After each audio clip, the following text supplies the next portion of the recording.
उसके बाद मेरा 1 लाख वर्ष के बाद फिर पुनः जन्म हुआ। भक्ति की कसक मेरे अंदर फिर भी बनी रही।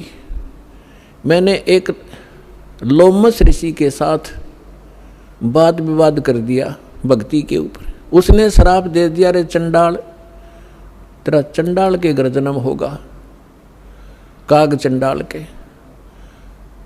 तो कहता है कि मेरे मन, जब गुरुजी ने मुझे ऐसा क्रोध से वचन बोला, मेरे को क्रोध नहीं हुआ। मैं समझ गया कि बात बिगड़ गई। मेरे मन में क्रोध नहीं आया, ना दुख हुआ। मुझे एहसास हुआ कि मेरे से भारी गलती बन गई।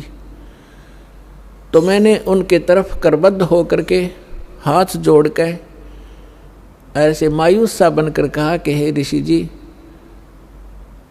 जन्म तो दास को कहीं दे देना, पर एक वरदान भी दे दो कि मेरी भक्ति भूल ना पड़े। तो उसने कहा भाई ठीक है, तेरा जन्म तो होगा चंडाल का, लेकिन ये आशीर्वाद दे देता हूँ कि तेरा याद बनी रहेगी भगवान की। तो फिर काग चंड के घर ये जिसका जन्म हुआ, पूरा इतिहास बता रखा परमात्मा ने अपने सूक्ष्म वेद में। ब्रह्मा जी का वाहन है हंस, उसकी हंसनी को ब्रह्मा जी की पत्नी सावित्री उसको गर्भ धारण कराने के लिए काग चंड के घर ले गई। उनके संयोग से फिर कागभूषण का जन्म हुआ। ऊपर से मुंह काग का है, नीचे शरीर देवताओं जैसा है। फिर ये कहता है कि गरुड़ जी उसके बाद जो नेक्स्ट जन्म मेरा चंडाल के घर हुआ कागभूषण नाम से, उस जीवन में मेरे भक्ति की जबरदस्त कसक बनी रही। मैं घूम रहा था, भटक रहा था, गुरु भी बना रखे थे, ऋषियों के पास भी गया था और भक्ति भी कर रहा था। उसी दौरान मुझे एक जोगजीत नाम के महापुरुष मिले।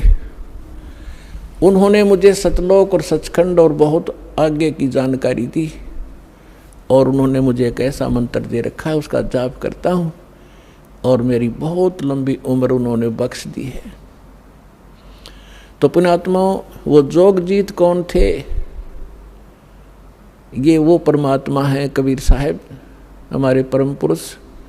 ये भिन्न भिन्न रूप बना के भिन्न भिन्न नामों से यहाँ आते हैं और अच्छी आत्माओं को मिलते हैं, उनको भक्ति से युक्त करते हैं।